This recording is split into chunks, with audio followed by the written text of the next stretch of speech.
안녕하십니까? 매일 교과 나눔에 오신 모든 분들을 진심으로 환영합니다. 오늘은 8월 22일 목요일, 내게 무엇을 하여 주기를 원하느냐? 라는 제목으로 말씀을 함께 살펴보겠습니다. 먼저 기도드리겠습니다. 하늘에 계신 아버지 하나님, 저희를 사랑해 주셔서 감사합니다. 말씀을 주셔서 감사합니다. 오늘도 이 말씀을 잘 깨닫게 하시고 우리의 마음에 깊이 새기게 하시고 또 용기를 갖게 하시고 하루를 살아가도록 축복하여 주시옵소서. 이 시간 온전히 주님께 맡기며 예수 그리스도의 이름으로 기도드리옵나이다. 아멘. 오늘은 한 인물을 주목해 주고 있습니다. 바로 바디메오죠. 성경은 이렇게 시작해요. 저희가 여리고에 이르렀더니 예수께서 제자들과 허다한 무리와 함께 여리고에 나가실 때에 디메오의 아들인 소경 거지 바디메오가 길가에 앉았다가. 오늘 바디메오란 한 사람 앞에 설명되어지는 두 단어를 확인하셨죠? 소경, 거지라고 표현되어 있습니다. 이 가엾은 사람은 눈먼 것도 모자라서요, 가난이라는 어려움까지 더해진 삶이었습니다.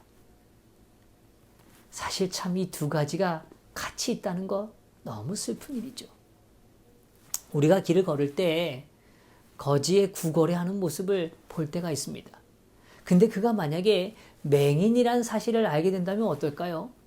아마 결코 쉽게 지나치진 못하실 겁니다. 그의 상황에 대한 연민이 우리의 마음을 두드리지 않겠습니까? 마가는 오늘 10장의 마지막 부분에서 왜 바디메오라는 한 사람에게 초점을 두고 있을까요? 그것은 아마 우리의 실체를 제대로 보라고 이야기하고 있는 건 아닐까 싶습니다. 바디메오의 가난과 눈먼 것은 사실 우리의 영적인 상태에 대한 모습이 아닐까 하는 것입니다. 우리는 모두 천성적으로 장님이고 가난한 자들이라는 것이죠. 우리가 보지 못하는 이유는 역설적으로 우리가 보고 있다라고 생각하기 때문이 아닐까요? 우리가 가난한 이유는 참으로 역설적으로 우리가 가진 것이 내 것이라고 착각하기 때문이 아닐까요?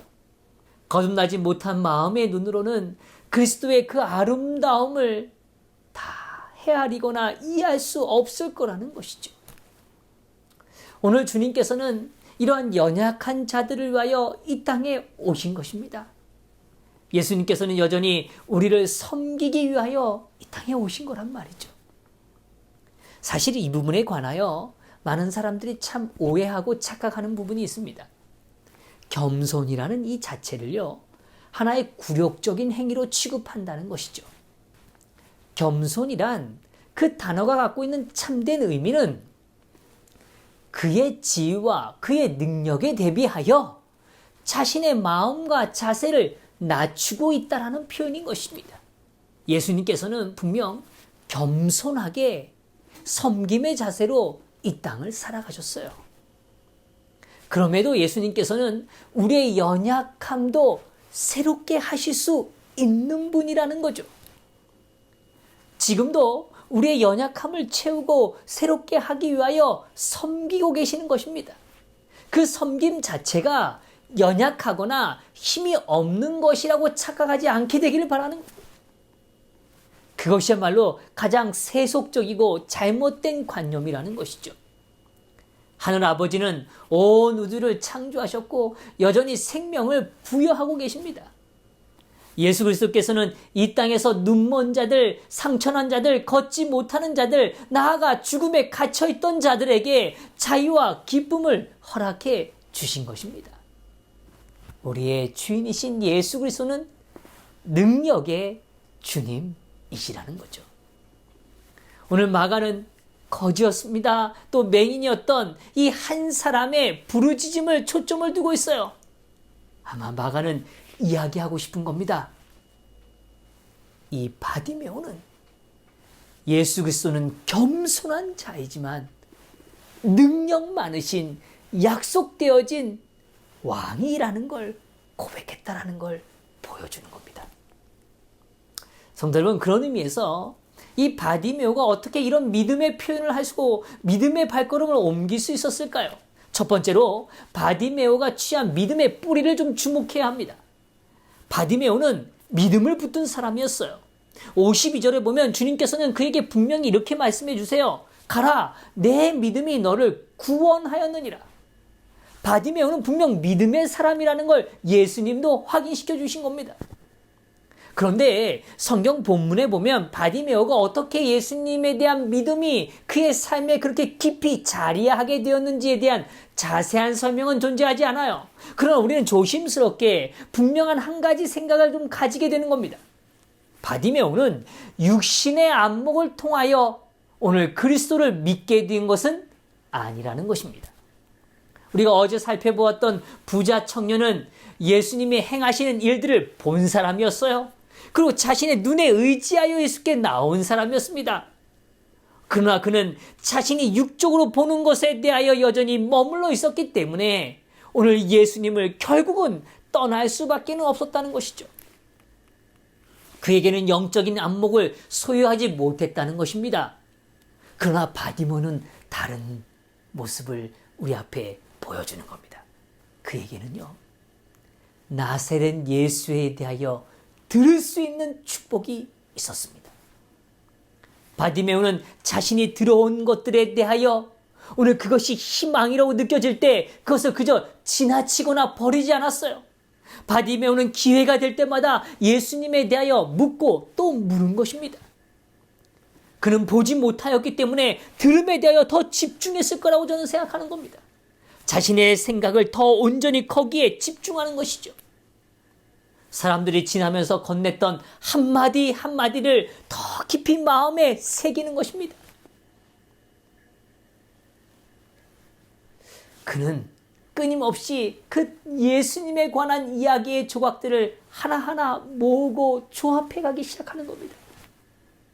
예수님께서는 어떻게 죽은 자를 살리셨는지, 나병 환자의 병을 어떻게 고치셨는지, 그분이 어떠한 말씀을 하셨는지, 그리고 어느 날 그가 들었던 놀라운 소식 앞에 그는 깊이 환호했을 겁니다. 태어날 때부터 맹인이었던 사람을 다시 보게 하셨던 예수님의 그 섭리의 역사에 대하여 들었을 때 말이죠.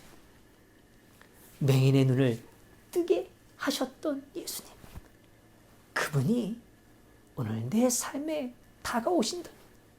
혹시라도 그분이 이 길을 지나가신다면, 오늘 나에게도 그런 기회가 주어진다면 오늘 나는 예수를 향하여 부르짖을 것이야. 근데 저는 이런 생각을 좀 해봐요. 과연 바디메오는 이 이야기를 하는 것이 지겨웠을까요? 아니요. 저는 결코 그렇지 않을 거라고 생각합니다. 바디메오는 아마도 예수님에 관한 이야기를 100번이 넘고 아니요, 끊임없이 반복했을 겁니다. 오늘 그리고 그가 예수님에 관한 이야기를 할 때면 그의 얼굴에는 아마 환한 미소가 머물지 않았을까요? 구원의 이야기는 그처럼 그의 마음에 깊은 감동과 여전히 역동하는 능력을 허락해 주는 것입니다. 어떻게 그것이 지루할 수 있겠습니까? 어떻게 그것이 지겨울 수 있겠습니까? 오늘 바디메오는 예수님의 이야기를 좋아했을 것입니다. 성도 여러분, 얼마나 하루를 살아가시면서 주님의 이야기를 하는 것이 즐겁고 얼마나 주님의 이야기를 듣는 것이 즐거우십니까? 오늘 바디메오는 항상 예수님의 이야기에 집중했을 거예요. 그리고 아마 그의 마음속에 회당에서 들었던 어떤 한 성경 구절이 그의 마음을 더 깊이 자리했을 거라고 저는 생각되어집니다. 누가복음 4장 18절의 말씀입니다. 주의 성령이 내게 임하셨으니 이는 가난한 자에게 복음을 전하게 하시려고 내게 기름을 부으시고 나를 보내사 포로된 자에게 자유를, 눈먼 자에게 다시 보게 함을 전파하며 눌린 자를 자유케 하고, 오늘 메시아께서 눈먼 자를 뜨게 하시기 위하여 이 땅에 오시겠다고 약속하셨습니다. 오늘 그 약속의 말씀이 바디메오의 마음에 거룩한 뜨거움을 일으키게 한 것입니다. 오늘 우리는 늘 말씀을 살피지 않습니까? 말씀을 늘 보지 않습니까? 확신하십시다. 우리도 말씀을 더 보는 일에 즐거움을 느끼시고 오늘 그 일이 오늘 나에게 주어진 약속이라고 받아들이시고 오늘 다가오시는 예수님을 꼭 만나시는 그런 귀한 하루가 되기를 간절히 바라는 것입니다. 둘째로요, 바디메오는 포기하지 않는 부르짖음을 가진 사람이었습니다. 오늘 그에게는 평범한 일상의 하루가 시작된 것처럼 습관적으로 자리에 앉아서 그렇게 구걸하는 삶을 시작했을지 모릅니다. 근데 그날은 말이죠, 그가 들은 소리가 좀 달랐어요. 여러 사람들이 지나가는 것입니다. 그때 그가 사람들을 붙들고 이야기합니다. 이게 무슨 소리입니까? 사람들은 대답합니다. 나사렛 예수께서 지나가신다.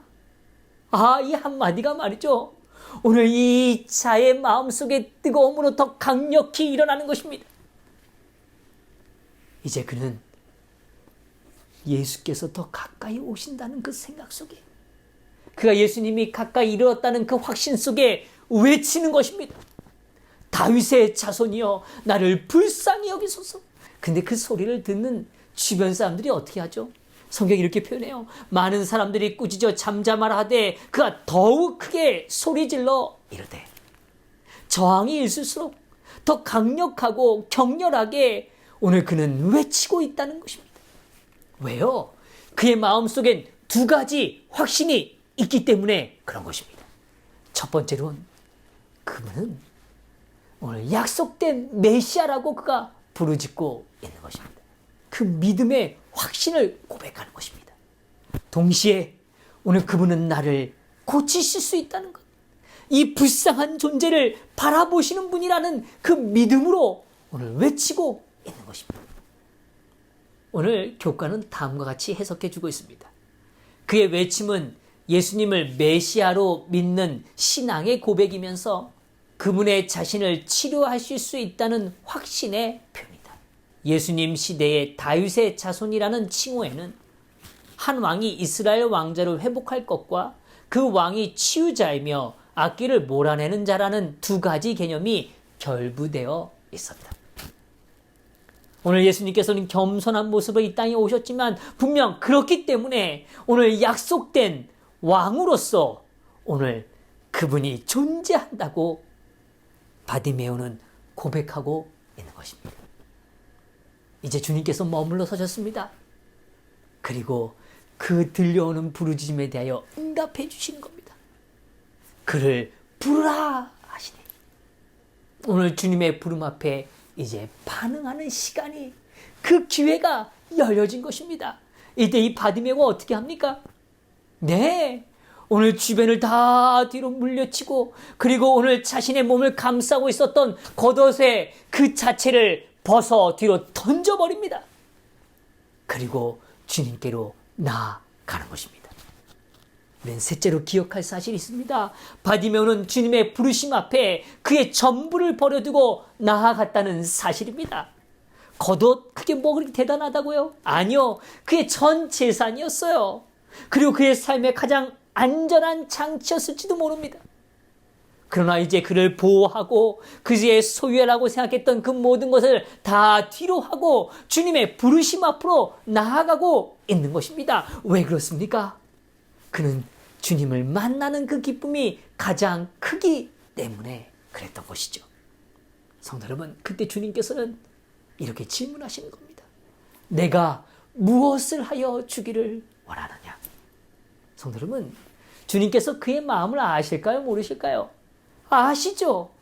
근데 왜 그렇게 물으신 걸까요? 그가 믿음으로 오늘 그 축복을 누리라고 이야기하고 계시는 겁니다. 오늘 바디메오는 이렇게 이야기합니다. 선생님이여 보기를 원하나이다. 오늘 우리의 마음속에 무엇인가 갈망을 일으키고 오늘 그것을 고백할 수 있는 기회를 하나님께서 부여하셨다면 감사하십시다. 그리고 하나님께 우리의 마음 있는 그대로를 거침없이 가감없이 고백하시는 저와 우리 성도들 되시기를 간절히 바랍니다. 주님, 저를 용서하여 주십시오. 제가 새롭게 되기를 원합니다.